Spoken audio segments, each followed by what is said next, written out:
From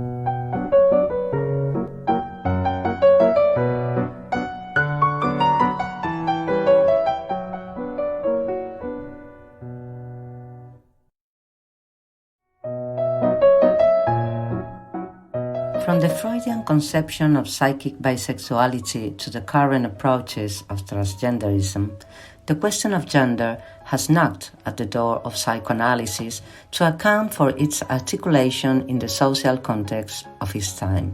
The different ways that people position themselves in life confronts us with the challenge of thinking psychoanalytically about gender today. Thus, this episode is entitled, "Why and What is Gender For?" Juan Francisco Artaloytia takes up this question. He talks about how and why gender emerged in the history of language and the species, and to what extent gender is still as important as it was in its origins.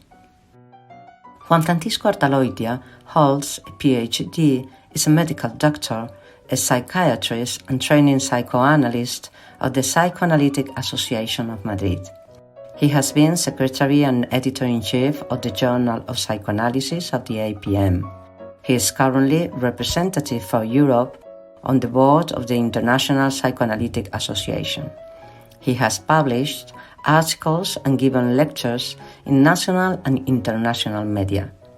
Freudian metapsychology is his field of reference, and topics of his special interest are psychosis, psychoanalytic training, and issues such as homosexuality and transsexuality.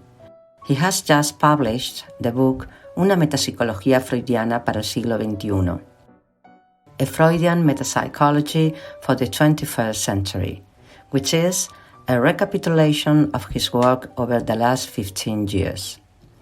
I am Ana Martín Solar with Talks on Psychoanalysis, the APA podcast devoted to spreading topics published in the International Psychoanalytic Association journals and Congress presentations carrying the original voices of the authors.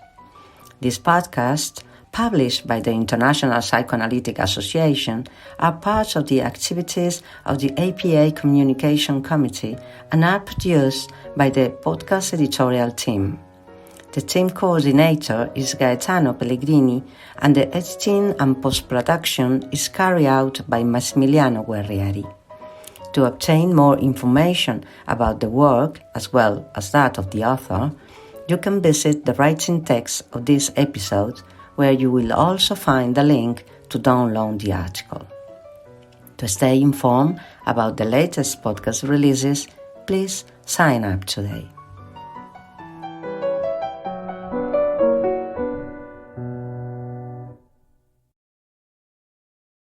I am Juan Francisco Artaloytia, MD and PhD, psychiatrist and training psychoanalyst of the Asociación Psicoanalítica de Madrid, and I would like to thank Ana María Martín Solar and Gaetano Pellegrini for inviting me to present this podcast. The title of my talk is Why and What is Gender For?, based on a presentation for the APDEBA symposium in October 2022.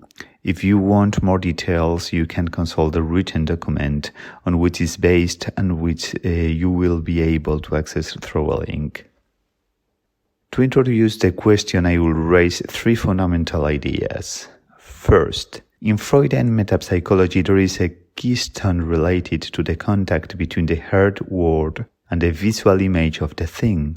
Following Chapter 7 of the Unconscious, complemented by Strachey's excellent Appendix C, which reminds us the essential concept of the Freudian text on aphasias, we can affirm that the essence of repression lies in the encounter between the heard word and the visual image of the thing. Let us take the reference of the daily scene in which a human infant pointing to the image of its mother is told for the first time, "Mama," a question that we will see is intimately linked to the establishment of repression. Second, Freudian thought has a marked evolutionary character. Freud liked to quote Haeckel in his assertion that ontogenesis recapitulates phylogenesis. That is, in his development, the individual would be recapitulating in part the history of the species. In Totem and Taboo, Freud goes in search of the history of the species for the appearance of the repression that he had discovered in the history of the individual. Thus, we take up that daily scene of connection between the image of the mother and the word mother and suggest that it would be somehow recalling the first time that something like this occurred in the history of the species. Third, sex is a binary biological variable already determined both in our species and in the rest of the sexed species. Gender, however, is exclusive to Homo sapiens, coming from the Latin genus, referring to the grammatical gender, and is related to the need to classify when nominating, a necessary step to be able to represent oneself and others. When words appeared for the first time in the history of the species, the need to distinguish between men and women when nominating was imposed. I conclude this introduction by asking the following question. Why did the appearance of the haired word in the history of our species, a key factor in the establishment of repression, require a distinction between women and men? I move on to a first section in which I plunge into the dawn of mankind. There are hunter-gatherer groups from around 70,000 to 40,000 years ago. Probably by chance, as things tend to happen in evolution, someone arbitrarily used a combination of phonemes pointing to something. The word and the image of the thing were connected for the first time, which was proposed to others and accepted by them. From then on, it was enough to evoke the word to elicit the image without the thing necessarily being in front of it. This must have been the object of cultural selection. It was probably soon extended to multiple other arbitrary connections, among them the nomination of the closest persons. I evoke a scene in which we have an infant of about 2 years old. In front, his or her mother breastfeeding the newborn. Next to her, the mother, the father. Each one is nominated, mommy, daddy, baby, you older, no longer baby. The baby or the father has access to the mother's breast. You who are older do not. You have to renounce the intimate contact with mom's body, already defined as incestuous, and you have to renounce your desire to eliminate the baby or dad who do have access to it. That is to say, if you want us to love you, to not punish you, you have to renounce to the incestuous and parricidal. You have to repress it. That is to say, nominating the different protagonists of the Oedipal triangle allows the organization of what is possible and what is not, the curbing of incestuous and parricidal drives, and establishment of repression. We can conclude this first section by affirming that at the dawn of humanity, the gender distinction in the protagonist of the Oedipal triangle was fundamental in the introduction of repression, which was probably also object of cultural selection. Before jumping to the present and the times to come, we pause briefly to specify a series of cultural advances of transcendence for the subject at hand, since they relegate the sexual dimorphism of our species to an increasingly less transcendent issue. The Industrial Revolution in the 19th century, which makes the difference by dimorphism in muscle size, strength, and speed less and less important, since it is machines that provide strength, speed, and repetition capacity. The contraceptive revolution of the mid-20th century, which allows genital sexuality without the need for procreation. The reproductive revolution of the late 20th century, which allows reproduction without the need for sexual intercourse. And other revolutionary changes that I believe are just around the corner, such as the gamete revolution, which will allow sperm and oocytes to be obtained from bone marrow stem cells, and the artificial womb revolution, which will allow gestations outside a woman's body. We must be able to think about what is specifically human and what are the ethical margins within which we can move without losing our human essence. I enter here into a section already on current times and in the reflection of what the concept of gender is for today in comparison with the transcendence it had in the origins of humanity. The maternal function. Is a biological mother better prepared to raise her baby? It seems obvious that the possibility of natural breastfeeding, the adjustment of circadian rhythm according to hormonal states, the regulatory effects of oxytocin during breastfeeding, having been able to prepare mentally during the months of pregnancy. All those factors make things easier. But we all know of birth mothers who have not been able to exercise their maternal function or who have done so in a negligent manner. We also know of many adoptive mothers who also generally have the time to prepare themselves mentally, are able to exercise a maternal function appropriately. It is more difficult for women who suddenly have to take care of a baby without having been able to prepare themselves mentally for it. But what about men? Can men perform a maternal function? Is there a sexual dimorphism disadvantage for this?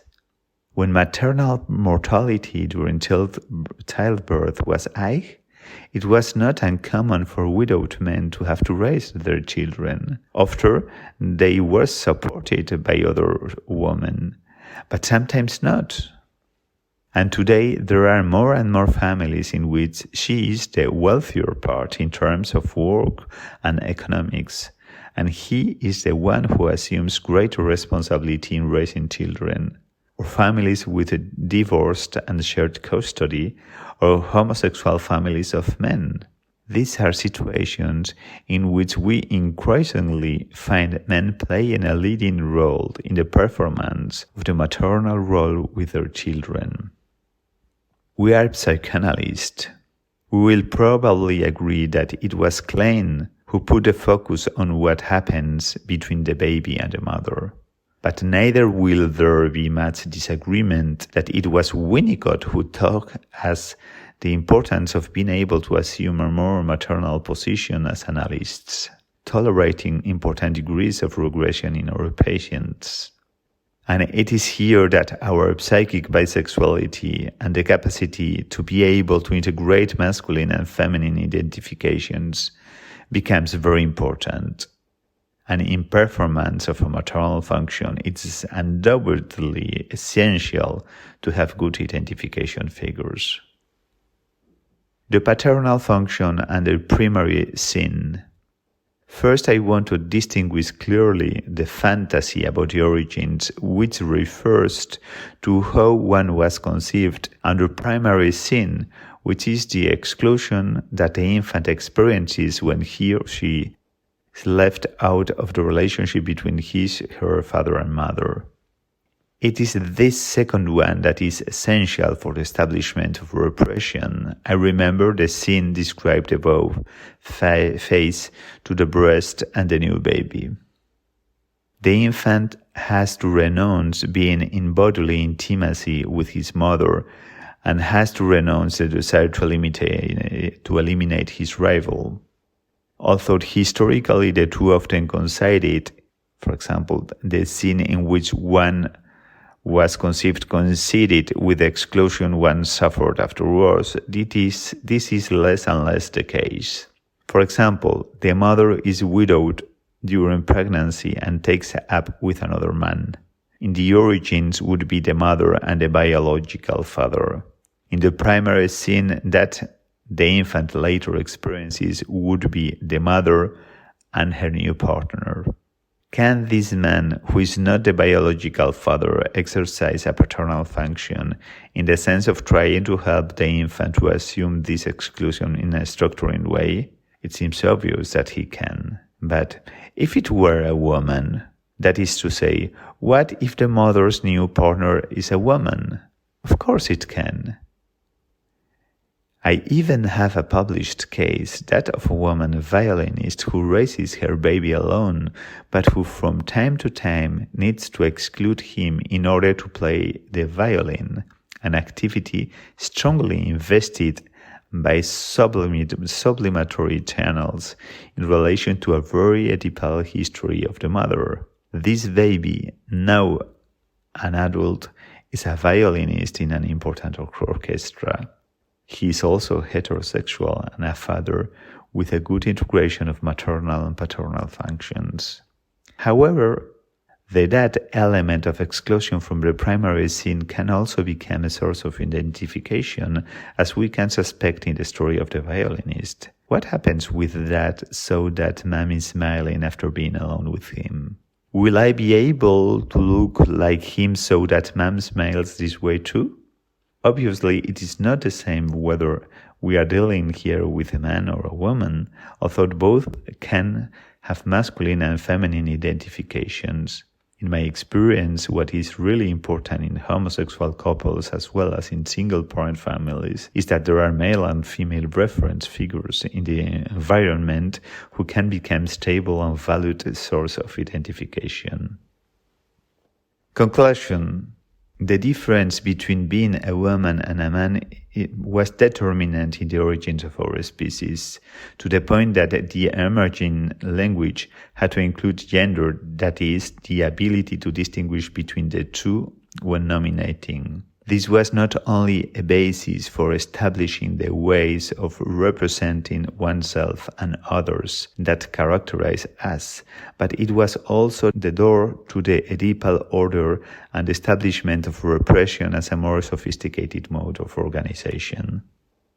Psychic bisexuality and the capacity of women and men to have access to qualified masculine and feminine identifications increasingly allow women and men to fulfill maternal and paternal function despite the obvious limitations always imposed by the biological body.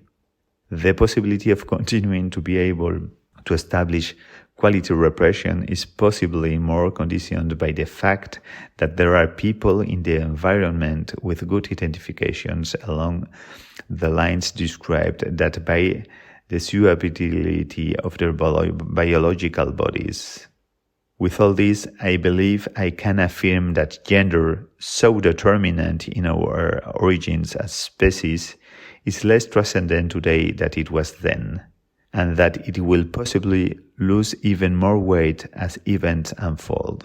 Let us allow ourselves to think about it and try to understand it in order to continue helping those who consult us, that everyone can freely find their own way of locating themselves in life. Thank you very much.